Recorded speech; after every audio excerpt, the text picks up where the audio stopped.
Oh, something's weird with the stream. Hey, I am Kirkland Brand Bradley Cooper.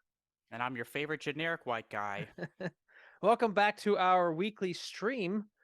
This week we'll be talking about Spielberg movies, and Hmm. it's a lot of fucking movies involved with Steven Spielberg. So, There's so many movies, Dave. So many fucking movies. An overwhelming amount of movies. yes, we are not going to stop talking until the very last second. So, And spoiler alert for this stream, we're not talking about all of them. But hey, Sassy Hawk, welcome. We love and miss you. what's up, Sassy? So, what have you guys been watching this week? Dave, have you seen anything fun and new or old and bad? How about old and fun? Oh, I like that combo. What are we talking? RoboCop. Oh, yes.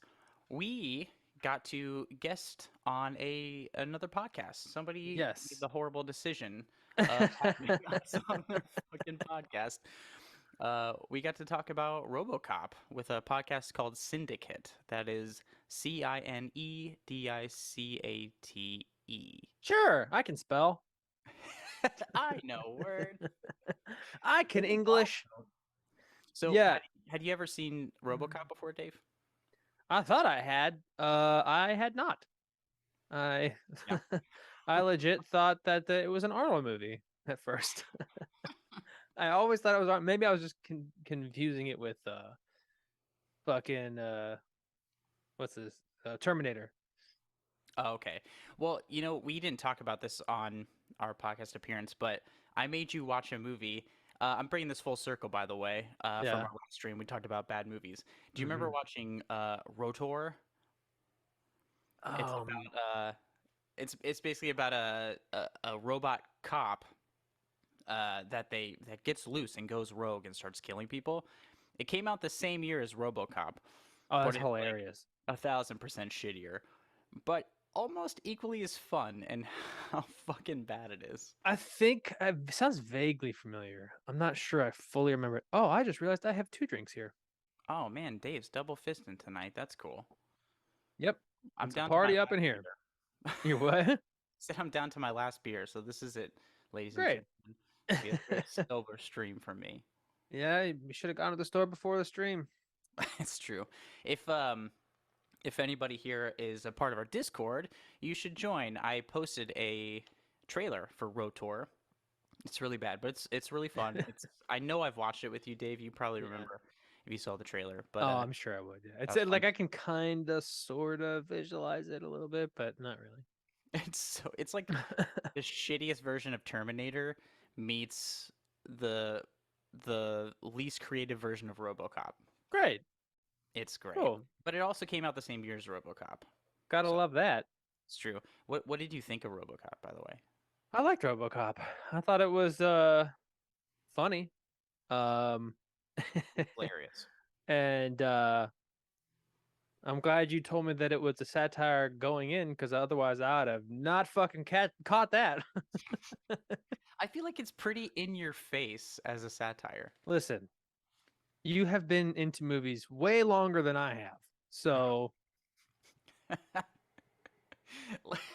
But it's very much like, I don't know. I feel like it shoves it down your throat. It is unequivocally fucking hilarious. And brutal. It's yeah, so it's brutal. so great. Fucking 80s movies and their gore. I mean, Get away Jesus. with it. They're like, okay, let's put a gallon of red paint or whatever in these squibs so that every time someone gets shot, the entire set is soaked. Like gallons, gallons and gallons of blood. We kind of talked about this. This is the director, Paul Verhoeven, who also hmm directed Total Recall, which we did on our episode 5. Um, and it Yes. shows because that's also a brutal. So you remember the scene, the escalator scene with Arnold from Yeah. where he uses an innocent bystander as a shield. Oh, Yeah. my shit's falling down here. Um, yeah, it's like that level of brutality, but kind of through the whole thing. Yeah, And it's pretty gross, but our like in a funny way. Yeah, it is. It is hilariously insane. But Yeah. but also we didn't talk about this on the other podcast either. There's the toxic waste scene Oh my where god, dude. Oh my god, dude. That's tell I this had for it. anybody who hasn't seen RoboCop.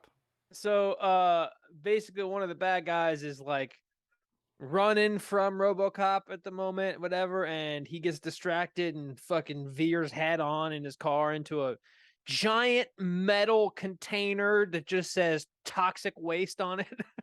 Because that's just Just how they how it spell it in the works, I future. guess. And it just like pours out of the fucking container through his vehicle. And he comes out like half melted, like help me, yeah. And his friend's like, oh, Yeah, he approaches Ray Wise's character. He's like, "Help me, help me," and Ray was like, "Ew, gross, gross, get away from me." And to be then fair, correct. yeah, and then Red Foreman, playing the character Clear's Boddicker, is driving his car, hits the toxic waste infected guy, who just turns into a puddle. Yeah, like on contact, just puddle. Makes Like my fucking skin crawl. no damage to the car, not even a dent. No, because he turned Just into mush, yeah. toxic waste being stored above ground in a fucking corn silo where anybody could just hit it at street level. Oh, that's how things work. Yay, the future. For everybody. Right. Fucking shit, man. Yeah, but that was a really fun movie, and also Yeah. lots of fun. I don't know if it's like stop motion photography with the Ed 209. You know, Oh yeah, yeah, yeah, yeah. I I thought think that my was really favorite scene was when like this state of the art fucking nightmare Iron Man can't walk downstairs. I know. I was just about to say it starts going downstairs, but it is like this comedy sequence where you see it like tentatively like put its little robot foot on the stair and it doesn't really know, and it turns from like this multi-million dollar military weapon into a timid toddler, Yeah. and it immediately just boom, dun, dun, dun, dun, falls down the stairs, gets stuck on its back, whee, it starts making like whiny kid noises. Fucking hilarious. Oh my god, that scene was brilliant. I needed that in my life. Yeah, funny stuff all around, man. So I'm really glad we got to do that. So check out that podcast. We are between seasons right now. We're working on Mhm. season 2. Very, very hard, Dave. We've Yes. recorded a number of episodes.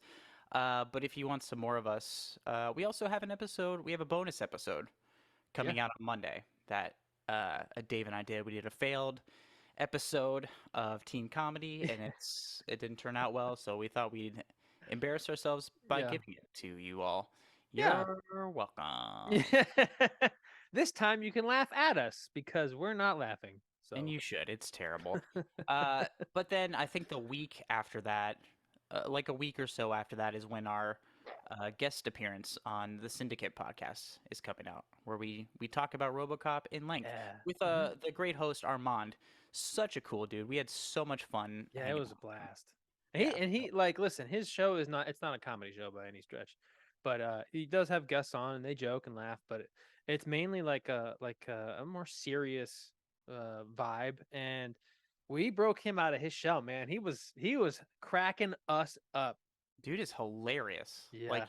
he's super funny. I just wanted to hang out after we were done recording. I just wanted to hang out and like pick his brain on stuff, but I'll have to take him hostage another time. Yeah, I was gonna say as soon as we were done, he was just like, "Okay, bye, guys." I don't blame him, Dave. He had to deal with us for like a fucking hour. Yeah. But that was fun. So yeah, definitely check that out. Syndicate. I don't know if we have a link to that. Mod, Dad Mod. But yeah, short of that, have you seen anything else for fun this week? No. And luckily, Pizzas isn't on the chat, so I'll have to Oh say it man. myself. I don't have time. I was waiting for him to make his great entrance. I know. Uh, I'm surprised he's not here yet. he'll But show up no. as soon as he starts talking shit. We love No, I have not had time to watch anything for fun. Like every minute that I have, that I'm awake, I'm either delivering mail or I am working on the pod. So Fair enough. Yeah, we yeah, are. Oh, dude, so many movies to watch, so much production. We're pretty much halfway through recording season 2, though. yeah, So it's good stuff. We got some good stuff coming. it's good. So I guess if you, oh, I guess I can type it in the chat here. How you spell syndicate? It's with the C. I believe it is spelled like this. Chat. Yes. And you can get it on any major podcast platform. Yeah. Mhm. We'll also post a link to that in the Discord. For all you Discord people, thanks. Your Love you. Discorders, Discordants? Discordies? Discordites. I don't know, man. I don't know how the internet works. Sounds complicated and shit. Yeah, Um, but yeah, short of that, I think we might have some movie news, Dave. we got a Um, few things, I think. yeah, otherwise known as on this episode of shit that nobody asked for. We're getting a new Saw movie next Halloween, Dave. Oh, fuck off. As if we haven't suffered enough. Like It's a bad idea, and they're just doing it anyway because they gotta milk all the money they can. every last doubloon.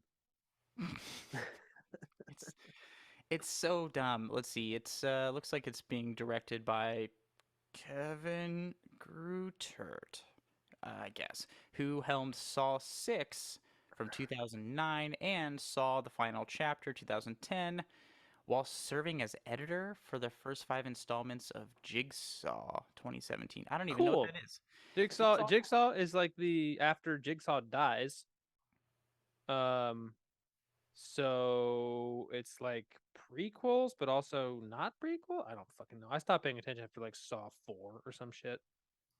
I think I saw I know I saw Saw 1 and I saw Saw 2 and maybe parts of 3, and I think I've seen YouTube compilations of all the shitty twists for like the rest of the series, maybe because I don't want to subject myself to it anymore. Right. I don't Yeah, know. I remember after the first I watched the second one because the first one was so like the twist at the end of the first one. I'll never Brilliant. forget. I will never forget being in the theater and you know, credits roll, Mhm. no one fucking moves. The entire theater was just sitting there stunned like what? And nobody spoke. It was dead quiet for like 5 straight minutes for the first person was like, I'm going to fucking leave now. It's getting weird now. Icky, what's up, dude? Um, Icky. yeah, no, I get it. I was blown away by the first one. I didn't get to see it in theaters or anything. Um, but it blew me away. I was like obsessed with it, and that started James Wan's career. Yeah. Lee Winnell, who have you seen the most recent The Invisible Man with Elizabeth Moss? No. It's brilliant. It's brilliant. It's really, really, really good. I've watched it a couple of times, and I don't like to watch movies twice, but it's a really, really great horror film. Lee Winnell's a great director who didn't get as much work as he should have after Saw. Like James Wan took off, he's done Yeah. all the Conjurings and Insidious movies and shit. But Lee Winnell, he did some writing and stuff. Yeah, Wendy, Hawk rules. It's true. Invisible Man was so good, and they took it. It's an old school concept, right? Yeah. It's the original Universal kind of monster movies, Mm-hmm. and they've tried to update it over the last century. To Yeah. middling results. There was a Kevin Bacon. What was that movie called? Hollow Man. Oh yeah. For some reason I thought you were gonna say Kevin James. I was like, I'll watch that movie. Kevin James. Kevin James as the Invisible Man, but it's just him being invisible, just bumping into everything. Yeah. Oh, damn it. Oh, oh man. Oh, I'm sorry. Oh. And it's him trying to get the girl in the end, but he's invisible. He's invisible. Whoa. Paul Blart, Invisible Man. Invisible Oh, Mall Cop. oh, hilarious. He gets a new form of tech. It's an invisibility cloak and he can't turn it off. Make this movie. I will see a Paul Blart movie if you make Paul Blart Invisible Mall Cop. Oh my god, hilarious. He gets his hands on new government technology. What do I do? and he can't turn it off. Oh man. See, yes, Ludacris, she'd watch it. I petitioned for this movie. It would be fun. It would be especially if the button to turn it off was in one of his hard to read, like behind his back or something, and you just can't fucking. And there's that whole scene of like. It's just shitty slapstick. Yeah. I'd watch the fuck out of it. So long as the writers from Dumb and Dumber wrote it. Yeah. Bring the Farrelly brothers in to write this. Right. I support this. It's like this should be one of those petitions. You know, like the dumbest petition, like list of like the dumbest petitions for things. Yeah. Yeah. You need to start this. Yeah. Yes, and yeah, Icky. Kevin Bacon was in the. I'm pretty sure he's in the movie Hollow Man. Yeah, I think you're right. Yeah. I don't remember if it was good or not. I have seen it, but yeah. But count me Uh, in. maybe I remember it vaguely, but I don't It was know. like I know it's supposed to be a thriller, but the point of that story is go watch the new Invisible Man. It was handled tremendously well and acted really well, directed great. It's good stuff. I think it's on HBO if you have access to that. So. Well, I'll add it to my list. I'm about a year behind. You're about 15 years behind, dude. Yeah. I've been You know, suggesting movies to you forever. it's funny because I made the mistake of telling somebody at work today about our podcast, about it. Thank you, Icky. Pizzas isn't here. Somebody's got to say it for me. I made the mistake of telling somebody at work about our podcast and how it's about movies and stuff. And then another conversation happened about a true crime podcast and somebody who was a journalist. And this coworker was like, "Oh, he's a director for the XYZ movie." And it's the person I told about the podcast. Look, she goes, "Wait, but I thought the director was a woman, right?" And I was like, "I have dug myself into a hole." I don't know. Uh, I am the wrong one out of the two of us for this show to ask those kind of questions. Hang on, let me put you on hold. I'm gonna call my co-host real quick. He'll better tell you. No, forget Google. Let me call Blake. dude, yeah, I feel like you're my perfect counterpoint because I can just fucking ramble about movies and things and stuff and just talk myself in circles Mm-hmm. for like an hour, and Mhm. I need you to be like, hey, stop it. We get it. Yeah. Get it, Blake. God. You've seen movies. Cool, dog.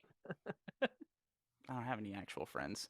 Yeah, me neither. So thank you all for being here and making me feel You're our only friends. you're our literal only friends. I don't even like Dave that much. He works 13 Me hours a neither. week.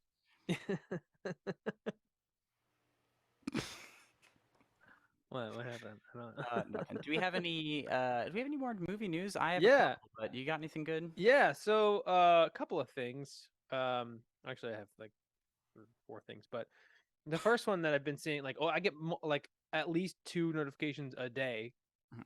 from different, news sources or whatever about Ezra Miller and how they've Yeah. come out and like apologized. They go, "I have a mental condition that I'm gonna get help for," and it's like, hey, that's a little too late there, bro. Cause I feel like DC after they canceled Batgirl and they've put hinged all their hopes on the Flash and they're like, oh, this can't go down. We sunk a $90 million movie already.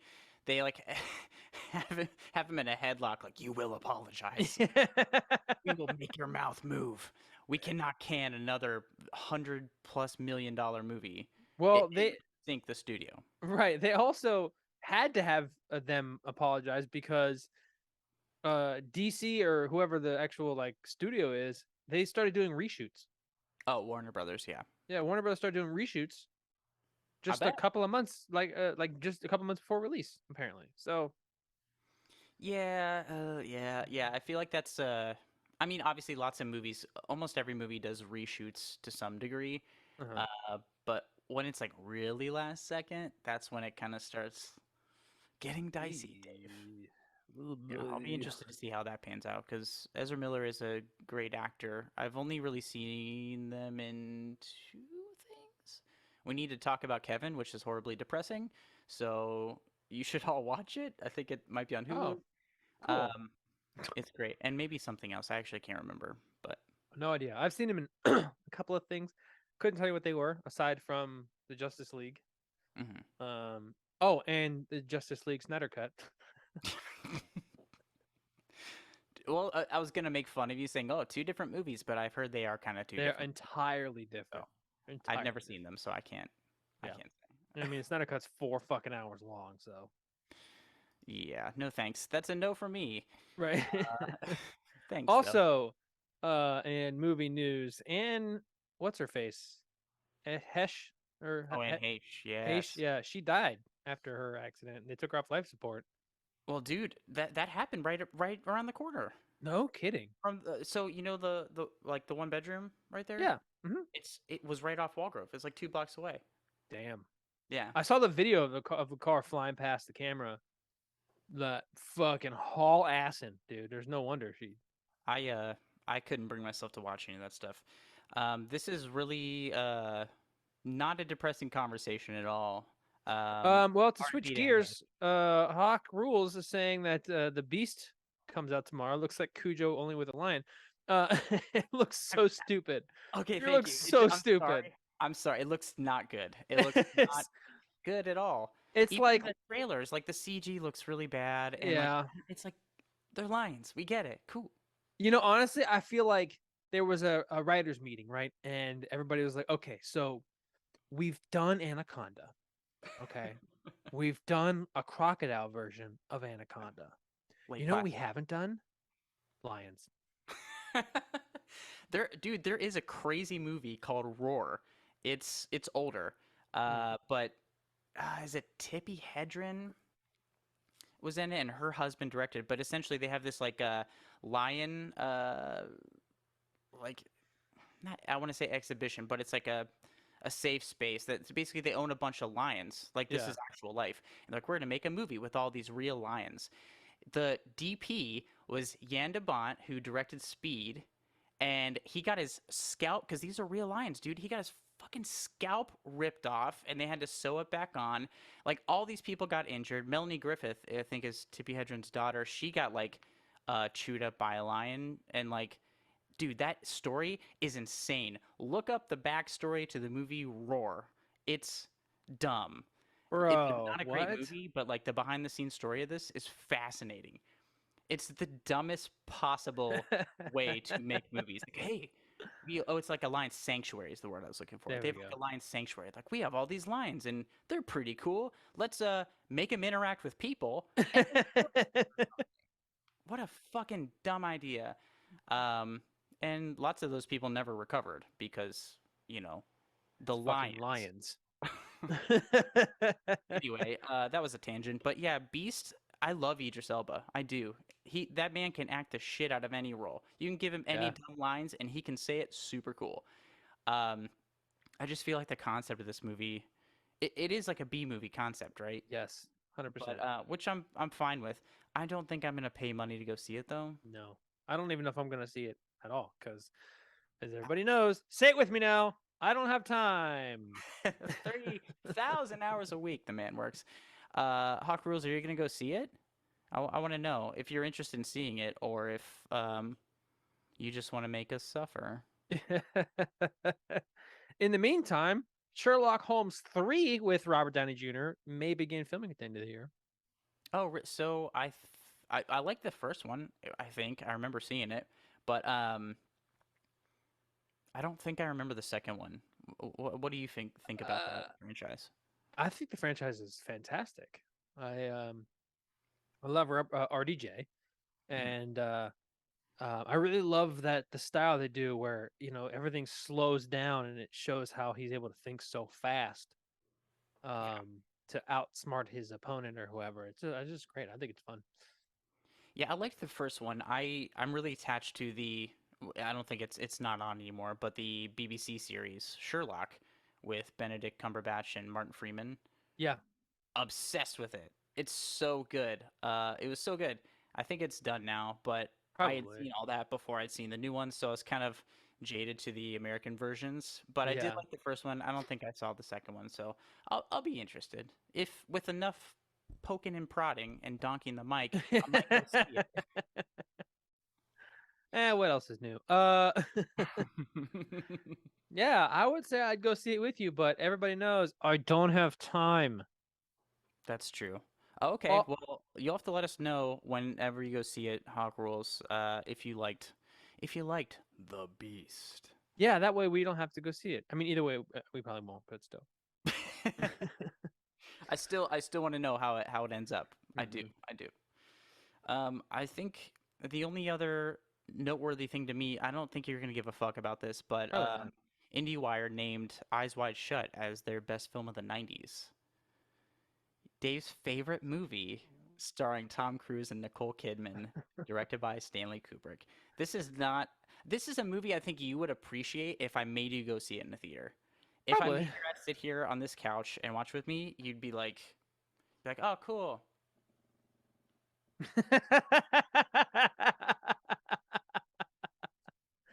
Yeah, It's that a slow tracks. burn, but That it's tracks. a really good one. And so I was kind of delighted to see that. There's some of my favorite David Lynch movies on there. It's a good list. I will, if anybody's interested in seeing what IndieWire has to fucking say, there's a link. Enjoy yourselves. Cool. Yeah. Short of that, we are here to talk about something, Dave. We're here to talk Um, about Spielberg movie, yeah. Mhm. of which I know you're well versed in. Uh, Yes, yeah, mhm. Sure am. okay, so I Yep, have to yep, say yep, yep, yep. right off the bat, Steven Spielberg is we do a podcast about genre movies, do we not? Yes, we do. If you recall, I do, sort of. Steven Spielberg to me is like the genre king. He's directed a classic in almost every major genre. Yeah. He that means an incredible filmmaker for a reason. He has a hit in like every single decade since the 70s. Um, it's insanity. The man is incredibly talented. Oh yeah. Also, born in Cincinnati, Ohio. Fucking what? Yes, sir. Steven Spielberg, Cincinnatian. Great. If anybody's watching this who doesn't know, Dave and I are from Cincinnati, Ohio. Yes, and it's Um, great. Dave loves it. Okay, so He good. works 4,000 hours a week there. Uh, but to be What was this fair, accent? I I don't think I will be working as much when I do get to LA because I am gonna be done delivering fucking mail. And I'm probably gonna go back to bartending because I have forgotten how to talk to people. Yeah. So that's great. Oh, I guess quick aside, do you have an update on timeline when you're gonna be out here? Oh, I've decided that I'm not gonna wait past October or past November. So, the end of October, if there's no movement with the post office, I'm gonna say fuck them and Yeah. move, be a Yeah. bartender. Can't say I blame you. Can't say I blame you. Yeah, Well, it'll be nice to have you out here, Dave. I Uh, can't wait. it's gonna be real great. So I guess hopping into Steven Spielberg movies, there's a fucking million Steven Spielberg movies, and a lot of great ones. Some stinkers, some stinkers. I don't know if I wrote a top 5 list of mine. Do you have a list on your end? I have a list. Okay, Yep. so maybe we can go down our list. We'll keep it brief, right? Okay. But give me not your number one. We're gonna go last to first. Give me your number 5. Uh. Did you not rank them? You just like wrote 'em. No, I'm just deciding in the moment. I'm gonna say "Catch Me If You Can" is my number 5. Number 5. Okay. I think. Well, I mean, it's a great movie. That's on my list as well, on my top 5. It's Oh, good. it's so good. And it's based off a true story. Yeah, I remember that too. Yeah. Man, can you imagine how old? Not how old. How easy it was when in the olden days, Yeah. like 40 years ago, to Mhm. commit fraud and Right. build your life off a fraud. You just walk in and say you're something and act like it, and you'll be all right. People are like, yeah, fuck it, sure. Yeah. Yes. It's like, you know what that reminds me of? Tangentially related. Mm, Is I saw somebody say like, "Hey, question for anybody who's ever applied for and gotten a job where they said must have a college degree in the requirements. Did mm. anyone ever ask you to see that degree?" It's a good Everyone's like, "No." So question. so it's like, yeah, that's totally feasible that people that Leonardo DiCaprio's character can just fucking That's waltz in true. anywhere and be like, "I am this person." Because I think this took place in the it started in the 60s. I think is when this started. Maybe? Not I sure. I forget exactly. Sorry, Ludicki. It's I'm not I'm not trying to talk shit. I'm a 32-year-old man. I'm no young human myself.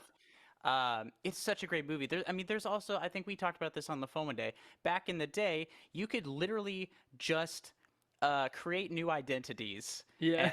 and just fucking disappear in the world under an assumed identity. And people that did that, like with government records were all paper at the time and nobody Yep. could keep track of shit. So you could just disappear, become somebody else, and like leave and Yeah. never be seen again.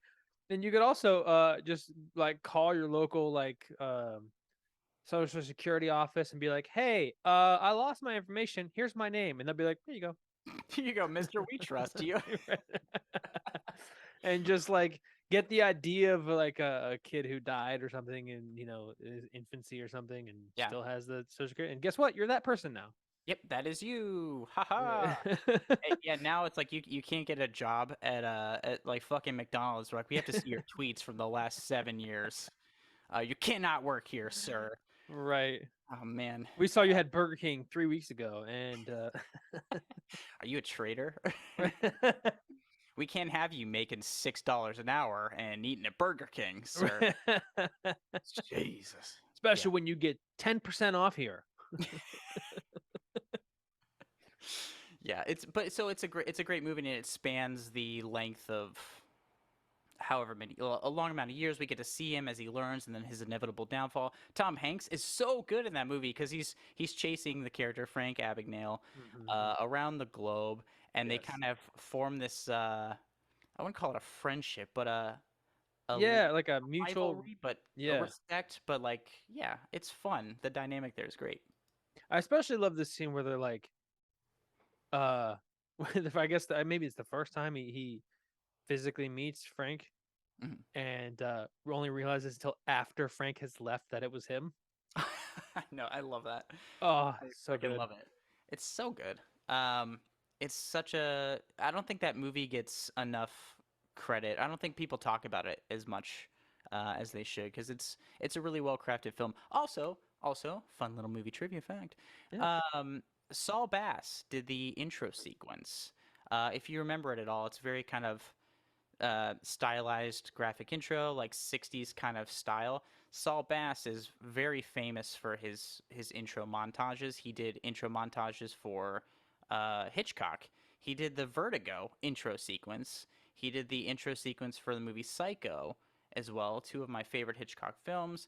The man's a legend, and he was old as hell when he did this. I think he's gone now. I don't think he's around anymore. But they drug his body out of retirement and they're like, hey bud, uh, I know you're like probably fucking 90, but we need you for this intro sequence. And he did. God bless him. Wow. So I think that's really cool. And it's really dynamic. It's really cool. So anyway, that's me talking about a fucking intro sequence from a movie that came out maybe 20 years ago. You're welcome, stream. This is what you Great. came for. And Blake and his rants and rambles. Love it. So, uh, do you want to give me your number five, or you want me to go down my list first? um, let's go down your list first. Yeah. Okay. Um, number four, I'm gonna say Jaws, Okay. just because I only like vaguely remember it, but I Mhm. know I liked it. Um, and it oddly did not make me fear sharks. Yeah. Uh, because hell of a way to go, I think. If you're gonna go, you go in style. Yeah, People are gonna remember that death right. for sure. That's it. Jim, that guy who got eaten by that giant fucking shark. Yeah, I remember him. right. Yeah. Wasn't he the guy with the whatever? He got eaten by a shark. That's how that would go. Oh, Jim. Yeah, yeah. Yeah. Yeah, or as my niece calls it, baby shark. Oh no. I told you this story. I think I've told this story on stream, but yeah, I saw my niece. We had Jaws on in the background. She comes in and Jaws is like has blood everywhere. It's eating people and carnage and shit. And she looks at Uh-huh. the TV and she goes, "Baby shark." She's so sad. That's hilarious. So Jaws does not hold up, I guess, to the younger generations. No. It's a Even great though, movie though. yeah, it's great, and also, they had the mechanical fucking jaws, Hmm. so like they didn't have to rely on CG, which made it better.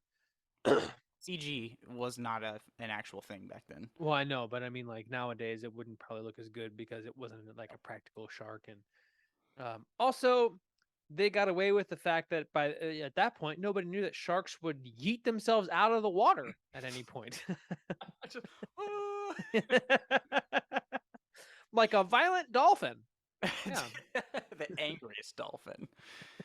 You know, and it's interesting too that you bring up the mechanical shark thing because this movie created the summer blockbuster. There was no such real concept like that until this Right. movie came out. Right. It was incredible, and having to have like hearing all the issues behind the scenes of this movie, it sounds like a horrible nightmare. But It does. the shark wasn't working, and so Steven Spielberg, as a great director does, says, "Hey, how can we make this work?" He's like, "Cool, we'll just show the shark less, or show little glimpses or passes of it," and it makes it scarier. It made that movie. I think that's the difference between Jaws being like a goofy B movie Yeah. and a real terrifying work of cinema. I've heard some stories of people in this chat actually Yeah. who had some violent reactions when they first saw Jaws all those years ago. Let's hear it. I'm not going to out anybody specifically, but some vomit was had in the theater, so I've been told. Oh, I watched a lady vomit on the side of the road today. Cool. Yeah. Gross. Why? Why'd you And, see that? I was waiting. I just dropped off a package, and I was uh like my phone went off, so I was like stopped, and I was going through it, and I looked up, and I saw somebody standing next to their car, and I'm like, the hell? Because I was in like a parking lot, and then I Yeah. saw like something at her feet, and I'm like, what is that? And it was like all pink. I'm like, oh. And I was like, I'm gonna get the fuck out of here. I put it to drive, and I look over, he starts puking more. I'm like, ah. Dude. Well, you know where I live, on like the alley, and like there's bars up the street, and I hear chaos all the time. I hear people barfing and fighting, and there's like this crazy. The road is all fucked up, so if Yeah, you're like, riding your bike or one of those like scooters and you hit it hard enough, you eat it. And so I yeah. have a little thing of band-aids. So when I hear somebody eat shit outside, I run out with my band-aids. Are you okay? Do you need a band-aid? I go through a lot of band-aids here. That's hilarious. Um, Good guy so Blake. That's a good it's guy al- Blake well, meme. it's always chaos. I don't want anybody bleeding on my apartment. Or It's on the street practical. near it. Yeah, it's whatever. It's part of my property, maybe. So I'm just number three, I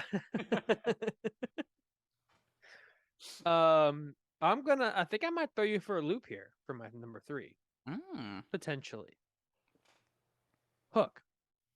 okay. Not a loop. Not a loop. Good movie. I remember, obviously, I saw it as a kid, and how do you go wrong with Robin Williams?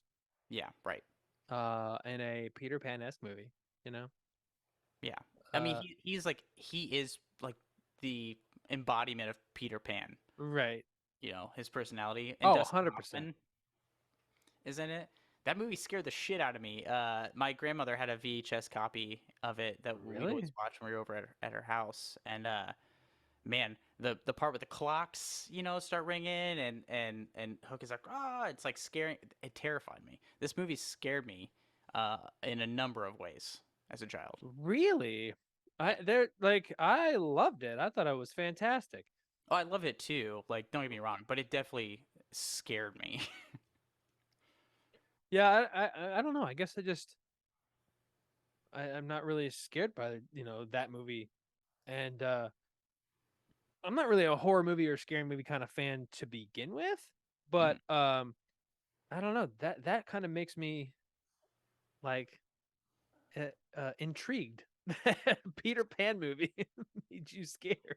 Dude, there's some scary shit in that movie. There's like I don't know if it's is it crocodile or alligator? Not that it like matters, but that scared It's me. And the yeah, clocks, it just and the kids, like there's some sad stuff in this movie too. yeah. This movie Well, was held a lot of emotions for me. It really messed me up as a kid. I really liked it though, and I'll stand by it. It's not on my top five, but it's in my honorable mentions list. yeah. There's a reason why it's in my top five, and we'll get to that in a minute. But I really liked it. Like I said, you can't go wrong with Robin Williams. Yeah. It's very whimsical and fun, and Hmm. as a kid in the fucking '90s, um, that it definitely was fun. I liked it, so Yeah, I that's agree. gonna Great go in there. performances. Lots of memorable moments too, Yeah. All the kids, all the characters. It's great. Rufio. Yeah. Um, and my number two, Hmm. Saving Private Ryan. Okay. Yes, Right on. it's the one with Vin Diesel. It's that Vin Diesel movie It's that we that Vin all Diesel love movie. and know so well. Yeah. Well, it's funny is that like after I seen a bunch of Vin Diesel movies, Hmm. um, let me start that over. I had seen Saving Private Ryan, and then after I'd seen years worth of Vin Diesel movies, somebody said like, "Oh yeah, Vin Diesel's in Saving Private Ryan." I was like, "Fucking nuh-uh." And then I went back and like I searched and saw clips, and sure as shit, yeah, he was in fucking Saving Private Ryan, dude. Yeah. He's the I didn't know until you told me. Yeah, he's the guy that gets killed by the sniper. Um, and then they have a sniper off because they That's killed Vin great. Diesel. But yeah, Tom Hanks is absolutely incredible in that movie. Um, Matt Damon isn't really in it that much, but he's fantastic in it too. Hmm. Uh, excuse me. And apparently, it's a little fun fact that I'm sure everybody's heard by now, but um, apparently the D-Day scene in that movie was Hmm. so accurate that like veterans were like triggered, their PTSD was triggered, they had to leave the theater I bet, dude. because I it was didn't see so accurate. combat, and I was like, ah, this is awful. This Right. is horrifying. It's an awful nightmare. But Like, incredibly impactful filmmaking. oh yeah. I mean, like, just for that scene, just for instance, um, uh, the two scenes from the D-Day scene that um sequence that stuck in my mind forever was the soldier walking around looking through limbs to find his own arm. Oh, jeez, yeah.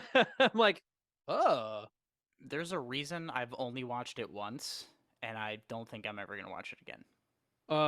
yeah. And then the other one that kind of sticks with me, Jordan.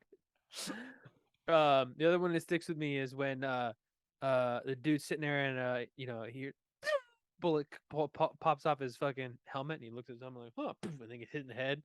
Oh God, the sound design. Yeah, I'm triggered now just remembering this movie. You're This is welcome. gonna give me PTSD. Jeez, dude. But yeah, the sound design, everything about that movie is an overwhelming, emotional and visceral experience. Yeah. Visceral. It's very good, and I mean like every big moment of that, even the lulls of that movie were intense and Yeah, fantastic. And yeah, I don't know. I don't there's not really anything like to joke about that movie. It's right. just so good and like heavy and gross. Would you say it's your favorite war movie? Oh, absolutely. Okay. Absolutely my favorite war movie. Is there other like I don't see a ton of war movies myself. I don't really connect with them. But have you ever seen the Thin Red Line, Terrence Malick film? I think so, but I don't remember. I mean, granted, to be fair, I've only like other war movies I've seen have been like kind of propaganda pieces, like American Yeah, Sniper, for instance. yeah. Um, And shoot, there was another one I can't remember off the top of my head, but Hacksaw Ridge. no, I've not even seen that one. Like I remember I watched a few growing up because my dad obviously is super into them, but Hmm. no, I don't remember what the fuck I was doing. Everybody else was watching movies. As a kid, I don't know, I'm fucking off playing video games and playing guitar, and I'm not fucking watching any movies. But yeah, I would say it's for sure my favorite. But again, like I said, I haven't really seen many. Um, but I will say that um my number one movie, Spielberg movie, is Jurassic Park. what what the fuck is that? That's how I think of this song. No, well, so Jurassic Park is like the ultimate monster movie. Yes. But also it's I mean everybody knows this. It's fucking Pizzas, what's welcome. up, dude? Apparently he's on vacation and I guilted him into coming. So apologies. Um but also not sorry. So uh it's a groundbreaking movie in a lot of ways. That gigantic animatronic T-Rex, one of them. God, yeah. Their wonderful use of practical and excuse me, practical and new CGI whatever Yeah. to make it work. And there's a brilliant YouTube channel they VFX artists react and they talk about that scene, the T-Rex escaping the paddock scene, the famous scene from Jurassic Park, So and good. how they brilliantly were able to hide their CGI cuts Yeah. and like stuff that you would have pointed out by hiding them in shadows. It's seamless, dude. It's like this holds up to this day. You know, it really, really does. And it's still it's scary. There's Yes. like adventure, there's like a science and shit, and there's of course giant dinosaurs. And this like Right. started a dinosaur craze. I was like obsessed with dinosaurs for a Dude, minute after this. I feel like everybody was at one point, and like I'm obsessed. Well, I was. I was obsessed with dinosaurs. I have multiple younger cousins who were obsessed with dinosaurs. Uh, some of them recently, and Never like, goes away. huh? It never goes away. No, like that's why I was so amped for the new Jurassic World series, and then was thoroughly disappointed. So, Ugh. I know, dude. I keep thinking of when I was doing my list because Jurassic Park is on my list as well. But I keep thinking of that movie, and then my mind goes to Jurassic World Dominion. I'm like, what a fucking turd that movie such a is. And turd. I just can't believe they let that happen. To, and I can't even say that the franchise itself is great. I obviously didn't see Jurassic Park in the theater when I was 3 years I mean, old, yeah, me neither. but I think Wendy took us to see Jurassic Park 3 when it came out, which Yeah, those weren't good either. I, I have something to say about those. Steven Spielberg didn't direct Jurassic Park 3, to be clear, but yeah, it's not been handled great. But No, but Jurassic Park is a great pick for your number one because it again, it holds up. And as we've talked about on the show, so many references and things can connect to Jurassic Park. Oh, It's 100%. We have connected so many things to that fucking movie that it's ridiculous. It's like both before Jurassic Park and after Jurassic Park. We don't say like, "Oh, hey, Jurassic Park copied this." Like if it's a movie before, we're like, "See, Jurassic Park knew this was coming." it's so Steven Spielberg knew. Right. Also, pizzas. Say hey to Crispy for us. Um, See that, and that's a good point. Pizzas too. Jurassic Park 3. I only saw it that once in theaters, and I haven't. Yeah, it does have a talking raptor in Sam Why don't Neill's I remember dream. that? It's because it's Alan. Oh, It's in his dream. Oh yeah. yeah, it's so funny, dude. That's right. It's That's hilarious. it's a total meme today, but deservedly because it's dumb. It's a Yeah. dumb idea, and they shouldn't have done it. No. But as a kid, I liked Jurassic Park 3. I wasn't a movie critic at 6 or 7 years old or Same. anything. Not that I'm one now, but it is interesting how they've panned out Which one was the one? Uh, was it Lost in New York? Whatever the fuck, where the dinosaurs get brought back to the mainland, and then a I T think Rex is just roaming a fucking city. I think Uh, that's Jurassic Park 3. Is it three? I think that's 3. Yeah, cuz 2 is two. Okay, not that I'm like I don't want to jump the gun, but Pizza's right. 2 is bad. 2 is on my least favorites list of Great. Spielberg movies. Cuz damn, it ain't great. Is that the one with the gymnastics girl? Because I do remember that scene. There's a scene where one of the daughters of one of the characters, she's like a gymnast and she has to like she does Yeah, like that's acrobatics and kicks a raptor in the face. yeah, that's Jeff Goldblum's character's daughter.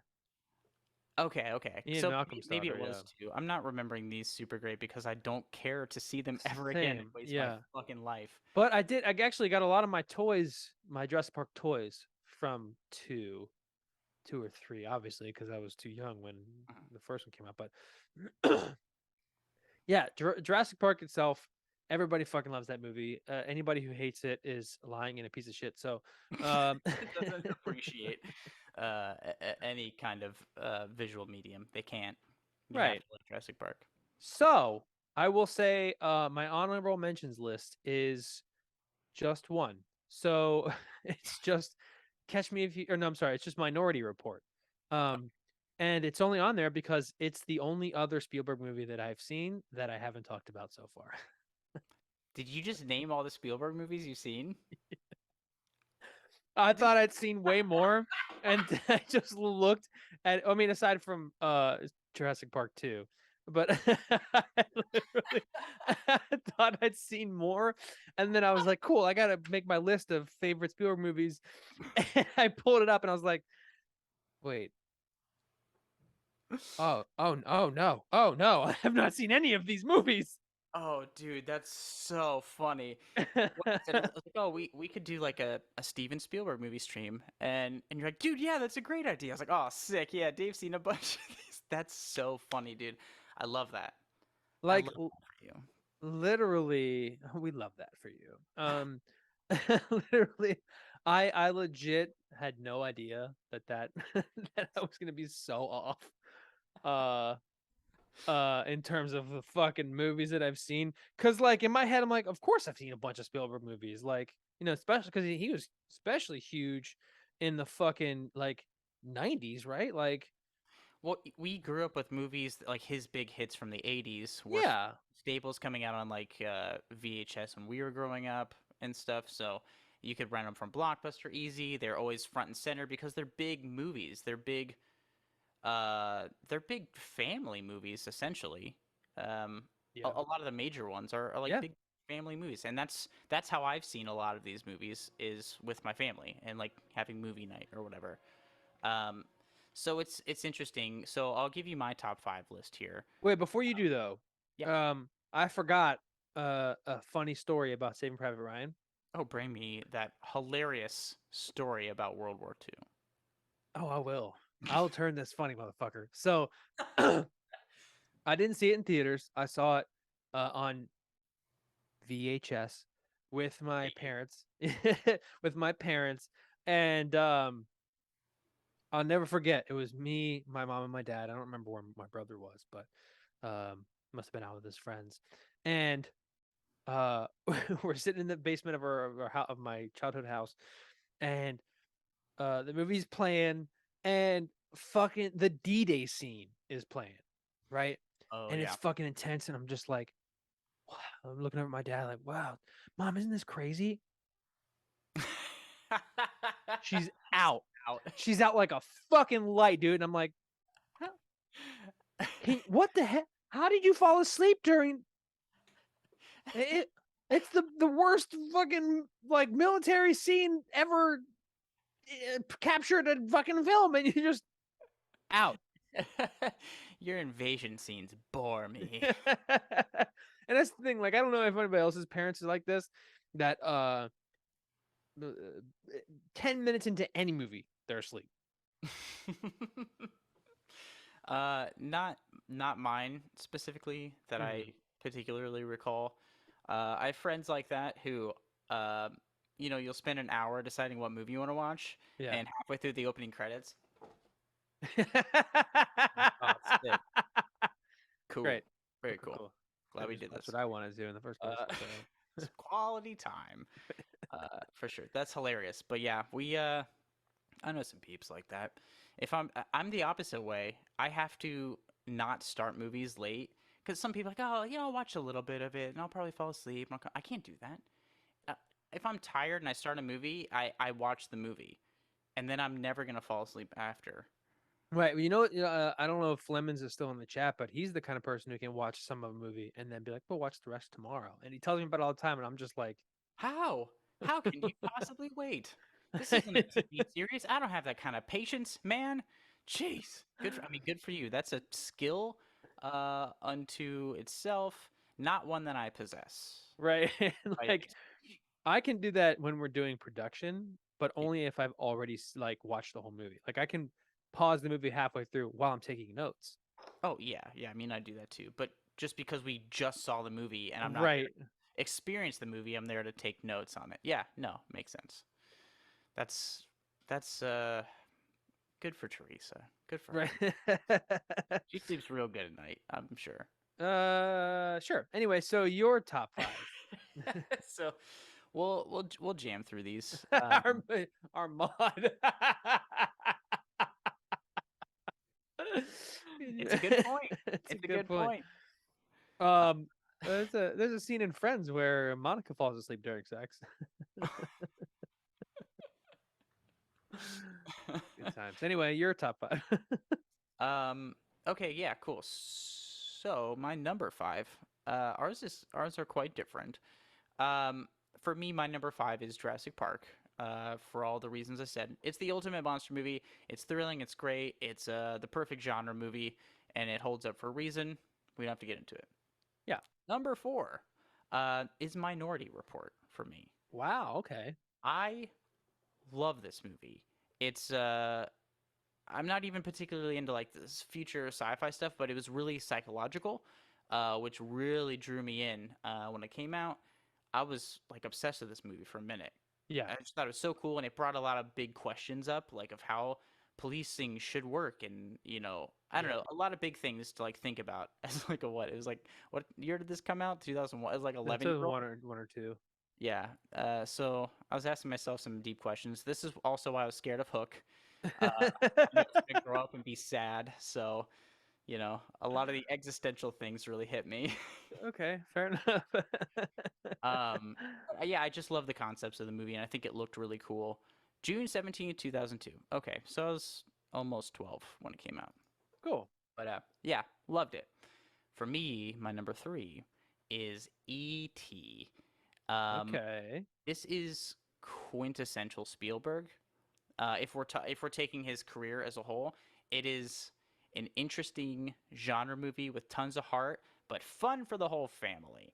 Right. And it's it's so heartwarming, and the kid acting in this, we've talked about kid acting a ton of times. It's dicey. It could be Ugh. dicey, but Yeah, this it's is questionable pitch most times. perfect. Yeah, from everybody. And they make this horrifying little alien so cute. And like you want an alien to like hide in your closet too and eat Reese's pieces. Yeah.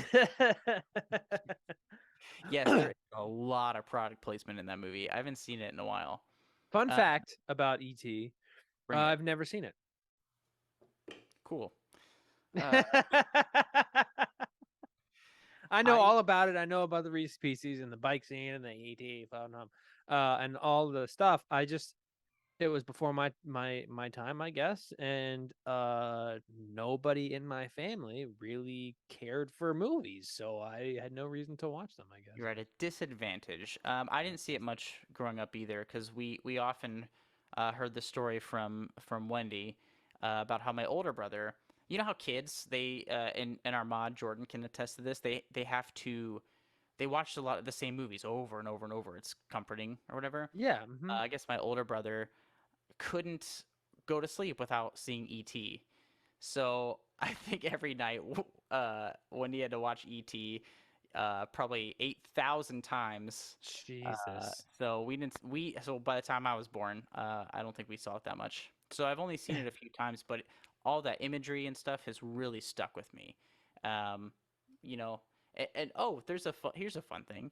This Sure. movie was kind of re-edited, I think in the 90s, because at the end, no, maybe I think it might have been for one of the home releases. So don't take this as like definitive here, Hmm. but this definitely happened.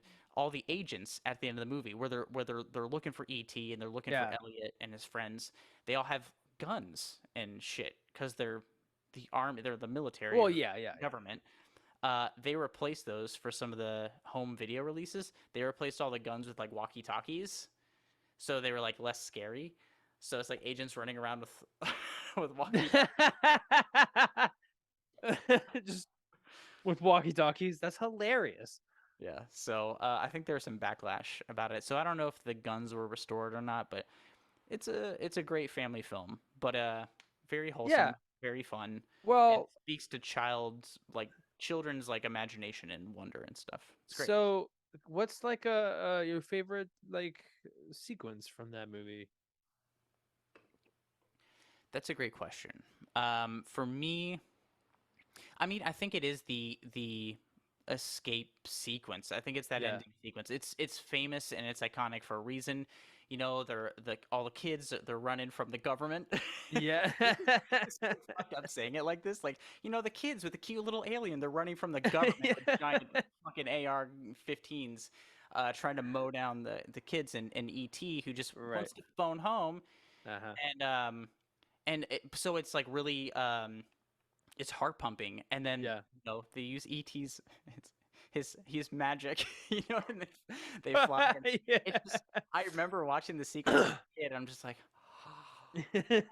oh, I don't know. It's so magical. Like they beat the government, and ET goes home, and it's like really sad. It's like a bittersweet ending, and it was kind of the first time that I consciously like understood what like a bittersweet ending is. It's like, oh, you Yeah. want ET to stick around and eat Reese's Pieces with you, but you also want him to get in his little tin can and go back to fucking wherever he's from with his family.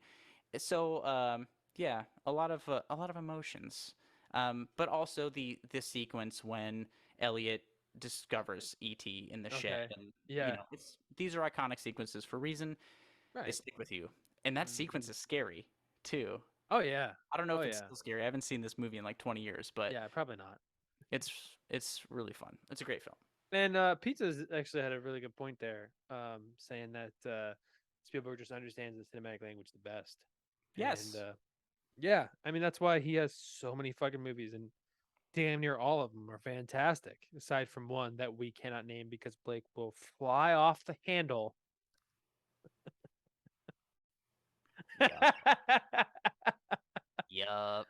Anyway, But listen, to that point though, we talked about in our Alien Invasion horror episode, our episode 6 from season 1, we talked about the movie Signs, yeah, and I drew a lot of comparisons from that movie to Spielberg movies because it hmm, really talks it in that cinematic language. yeah, There's such deft use of camera and visual storytelling to get the emotions across.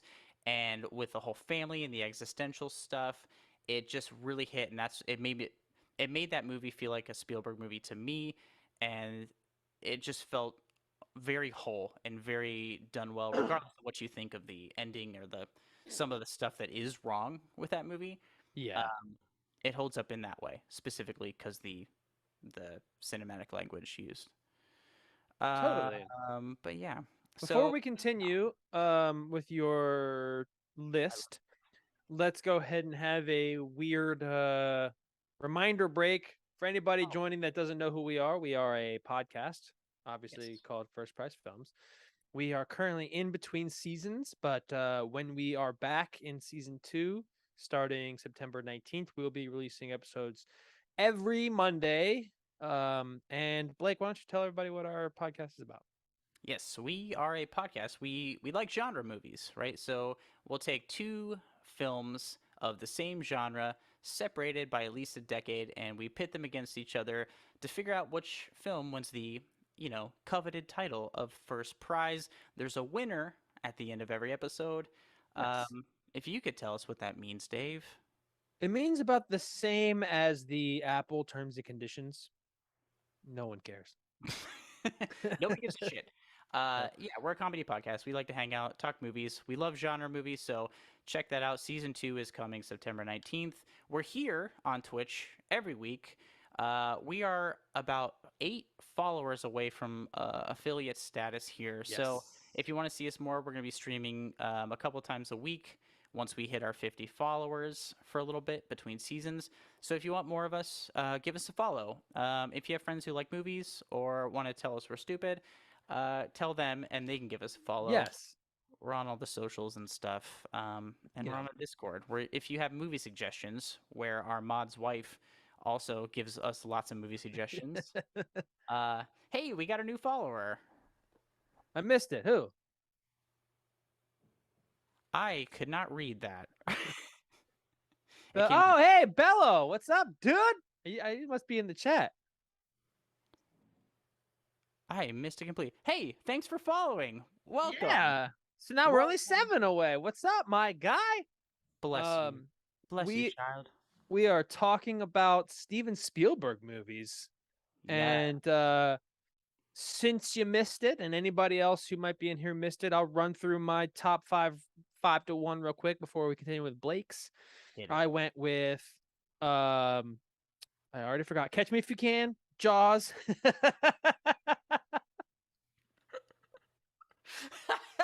That was the most Dave fucking moment ever. I love it. Yep. Catch Me If You Can, Jaws, Hook, Saving Private Ryan, and Jurassic Park. So anybody in the meantime, while we're listening to Blake's, tell us your favorite Spielberg movie in the comments in the chat. Yes, icky butts. Hang on to them specifically. Yes. Samuel L. Jackson. Anyway, Moana is Jordan's favorite Spielberg movie, and we're glad he's here. Yeah. Yeah, if you're just tuning in with us, I started my 5 to 1. I started with Jurassic Park, Minority Report, E.T. We're moving on to number 2 for me. Number 2 is Catch Me If You Can. I think it's great. Damn. I think it's not talked about enough. I think the intro sequence is great. It's a great Saul Bass intro sequence. We already talked about it. Yeah. It's a wonderful film. I wish I could commit check fraud, but it's 2022 and I just can't quite hack it these days. But Yeah. it's a great film, and Leo's great in it. What's his name is in it too? Tom Hanks? Well, yeah, Tom Hanks is in it too. That's not, it's Like, not what I was thinking you of. know? It's Christopher Walken is in that, right? Oh shit, is he? Hold on, I might be tripping. I'm like, wait. I'm gonna say that and be Really? totally fucking wrong. Hold on. Because I always confuse his character. Yes, he is. He's Frank Abagnale's father. I always confuse Oh. Christopher Walken as the dad in this to did you ever see Pulp Fiction when Christopher Walken's character has to explain to Bruce Willis's character as a young kid how he had to smuggle his dad's watch? Oh, back in yeah. the day? Yeah. It involves butts. I'm not going to get into Yeah. it. So, Great. anyway, Like Icky that's said, Icky was like miles ahead of us. our chat is 5 minutes ahead of us. God bless them. Not sure how the fuck that happened. Anyway, what? So my number 1 pick. I love this Yes. movie. I was shown this as a kid, and it's stuck with me ever since. It's Close Encounters of the Third Kind. It's Oh shit. Okay. so fucking good, Dave. I'm gonna make you watch this for the podcast at some point because Okay. it's really really good. It's Richard Dreyfuss. He's our lead.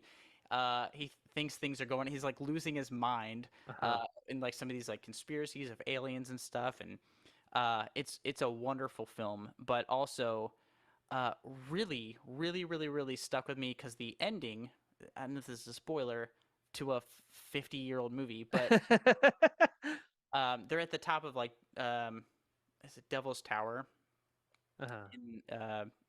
in like the Midwest. Okay. Anyway, I forget the state it's in, but they go up Cool. and the aliens come down and they talk in like musical notes. They communicate with each other through like bum bum. There's a certain sequence, and it that captured my imagination. I love music. I'm a musician, and it really captured me. It's like you can speak like, regardless of the language you Yeah. naturally speak, music can cross borders and boundaries and stuff. Yeah. Uh, and I don't know, it just really stuck with me. There's such good mystery in it, and the family dynamic is really great, and the effects are really cool, and the score is awesome. Okay, well, give me the briefest of synopses that you can, because I Oh, jeez. I'm never gonna seen it. blow this. I'm just gonna read it to you because I haven't seen this movie in a minute. But Okay.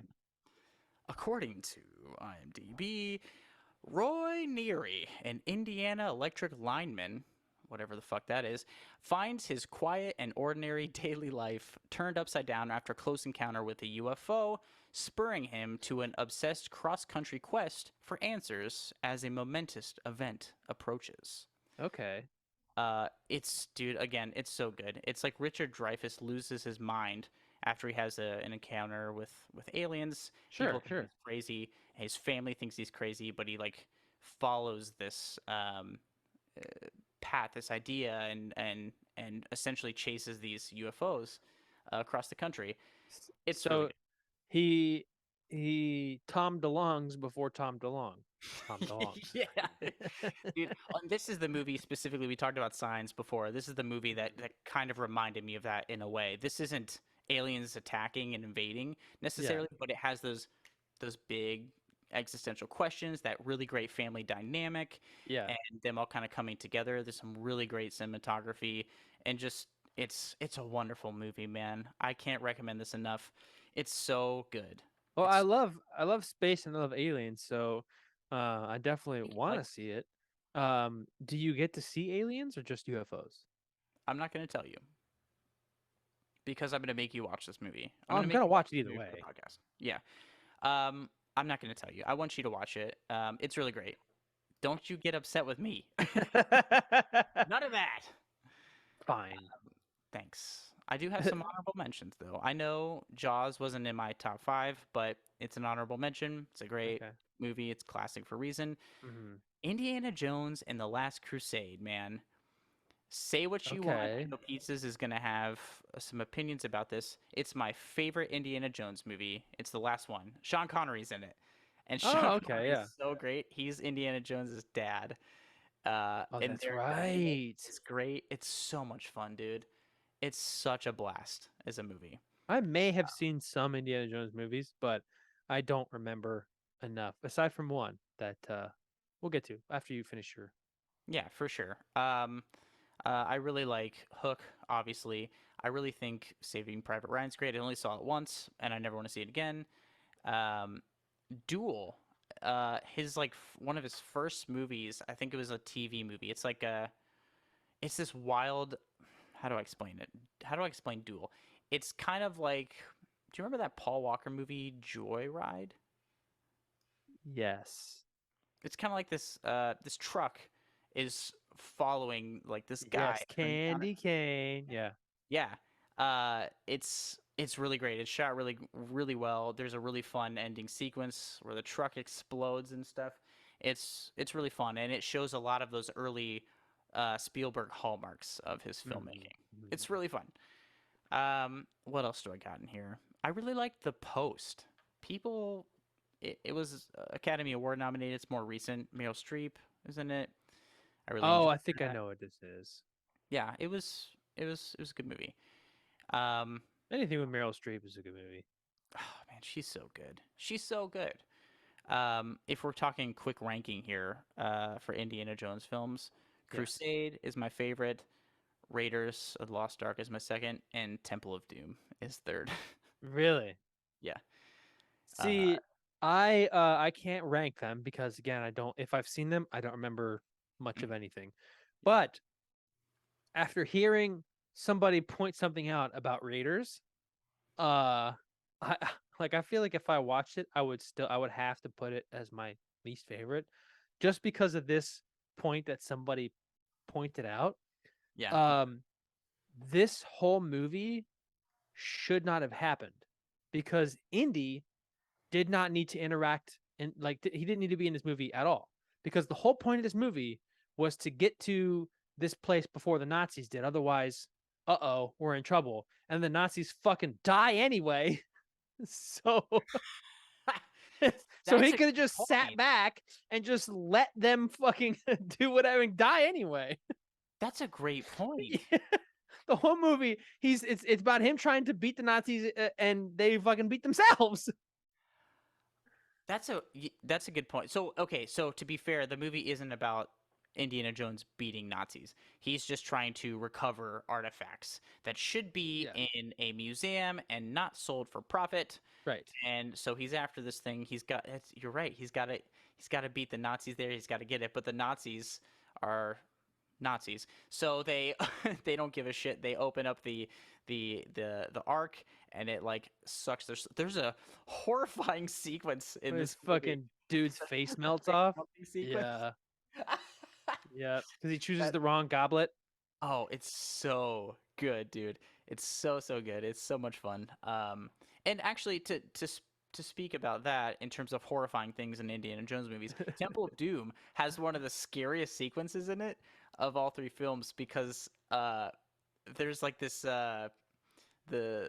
like tribe, like this kind of tribe that they have to sacrifice people. And so Oh, one of the guys, Kalima, and he oh like yeah. pulls the heart out of like the beating heart out of this guy's chest. And I'm like 6, like,